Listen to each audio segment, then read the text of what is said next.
Welcome to our channel, ladies and gentlemen. I want to take this opportunity to appreciate those who support this channel in one way or the other. And if you are watching for the first time, kindly hit that subscribe button, click the notification bell, and like our videos. The political soap operas that are taking place in Kenya continue to amaze me. Every subsequent episode is just unique to itself.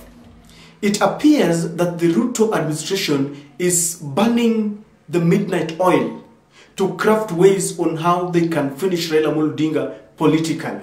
Because Raila is becoming a thorn in their flesh.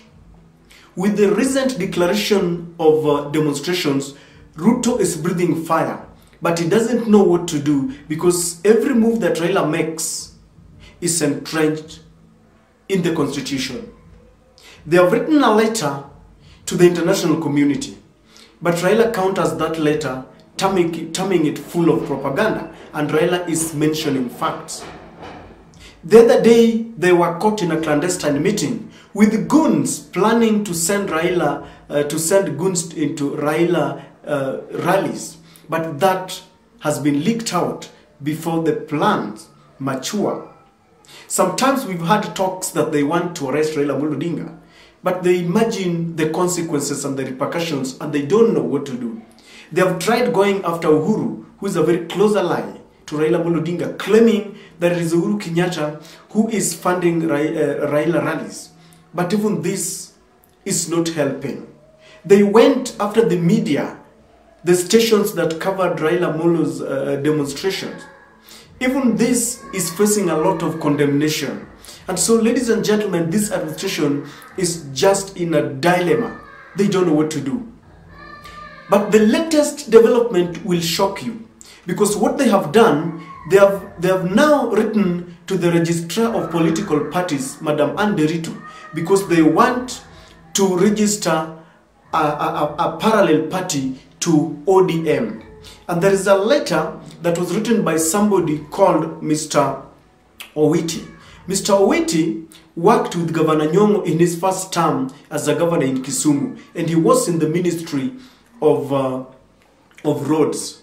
Mr. Owiti did a letter to the Registrar of Political Parties. Part of that letter reads, I hereby formally apply for political party name reservation for subsequent registration upon fulfillment of your laid down procedures and conditions as per the law. So this guy wrote a letter on 13th. And so you can see the timing, which is also very suspicious and significant.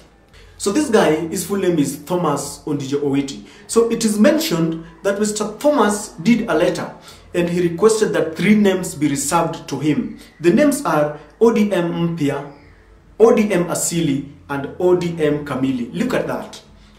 He wants to use the same initials. Now, when this information leaked to the ODM party, they moved very quickly. Through the ODM Secretary General, who is also the Senator of Nairobi, Edwin Sifuna, they did a counter letter asking Madam Nderitu to read the mischief in this letter and dismiss it with cost. I want us to look at the intentions, ladies and gentlemen, why this is coming now and what is the intention. It's obvious to anyone who has been following the politics in our country. I have a neighbor, I think is disciplining a child and the child is really crying. You will bear with me. At the face value, you will realize that there is a political mischief in this. They want to, like I said, craft a plan of retiring Raila Odinga home very early. You see, most of these people who have been rivaling Raila think that the people who follow Raila follow him because of the ODM party. Raila is followed because of who he is. Look at what is happening now. He is talking about the cost of living, which is very high, to come down. He is talking about electoral justice.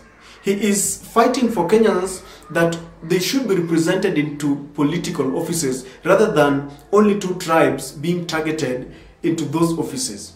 And Raila is telling Kenyans that they have a right to get a fair share of the national cake because they are taxpayers. These are the things that make Raila Odinga endear himself to the people. He hasn't endeared himself to the people love him. So if anyone thinks that if they register a parallel ODM party that it will work, it won't. Raila can as well abandon the ODM, leave alone the ODM ASILI that they want to do ODM Kamili. ODM, the way it is, Raila can abandon it to them and register another outfit. Remember when Raila had a political altercation with the late Michael Kijana Wamalwa, he decided to ditch the Ford Kenya party and he registered another outfit. Was it NDP or LDP? And his people followed him. So just registering a party will not help. And this kind of political mischief cannot retire Raila home. Raila will retire when the people decide, those who follow him, decide to sever ties with him. The people who follow Raila understand when they follow him. They are not fools. They know that Raila Odinga has always stood for them, speaking when the idea is not popular. And for anyone to come and start telling them that it is time to ditch Raila, it is very preposterous because these people know why they stand with Raila Odinga.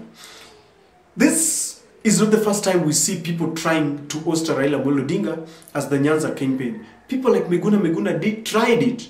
Miguna has now flown back because it was not a walk in the park. He thought it would be very easy. I can see people like Kidero now, the former governor of Kotobado, Udoyo OED. People are trying.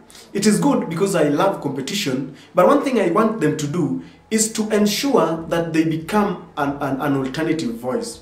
If someone believes that he is an alternative voice, why do you still want to hang on ODM? Why do you insist that it has to be ODM Pia, ODM ASILI, ODM Kamili? Why didn't you just come up with a new outfit? Why are you still hanging in Raila's coat? If you believe you're a Trojan horse, go for it. Don't use the name ODM.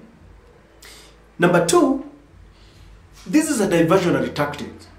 Raila Odinga has heightened the political temperatures and is telling them that we are now going to demonstrate oath for mass action twice in a week, Mondays and Thursdays. Remember, they have confessed that they lose 2 billion shillings every day. So you know what that means. Economic loss with an economy that is on its knees. The ripple effects are felt in Uganda, they are felt in Tanzania, because anytime we have those demonstrations, we have large trucks lying within the Namanga border, lying in the Busia border, and so the East African community feel the pain. So they want diversionary tactics, maybe to make Raila lose focus, that now that my party is going, I should do something. The train has left, and it is too little, too late. This cannot derail this process, ladies and gentlemen. And so this kind of mischief cannot work. The people know what they want. The people know who they want. And so any move that they try will backfire on them. The third thing, ladies and gentlemen, is that this goes against the Constitution. Let us read what the Constitution says. Section 8B of the Political Parties Act prohibits registration of parties with an abbreviation of another political outfit or nearly resembles the name or symbol. That is Section 8B of the Political Parties Act. So the law is very clear on this. You cannot purport to register an outfit with the same abbreviation as another party. You can't wake up, for example, today that you want to register a party called UDA Original, UDA ASILI. It goes against the Constitution. I've always maintained that if we want to remain a very progressive country, then we must do things within the law. Let us not go, besides the law. We will plunge this country into anarchy. Because now we will have a free-for-all kind of environment where someone wakes up and he wants to do whatever he wants because there is lawlessness. And if you ask me, this lawlessness is coming from top. We have seen a president who is sending the KDF in Pokot to go and help with the insecurity issues, which is a good thing. But we must follow the law. He did that without the approval of parliament.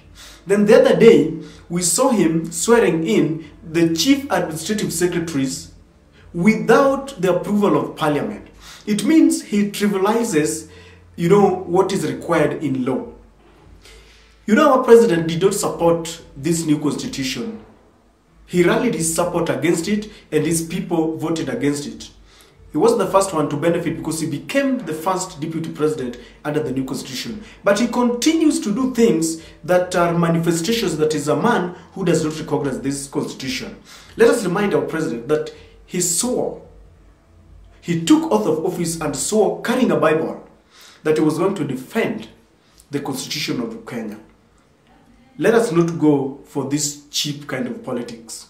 We have real issues that we are talking about. Bring down the cost of living. We want electoral justice. We want appointments into public offices to reflect the image of all Kenyans. We do not want a situation where you tell us that Kenya Kwanza government is a company where those who voted for Kenya Kwanza are the only people who are shareholders. Every Kenyan pays taxes, and so they are entitled to equitable distribution of resources. And so, ladies and gentlemen, I just want to say that this is a plan that will fail. It is dead on arrival because it has been tested before and it failed. I don't know what you think, but this is my take.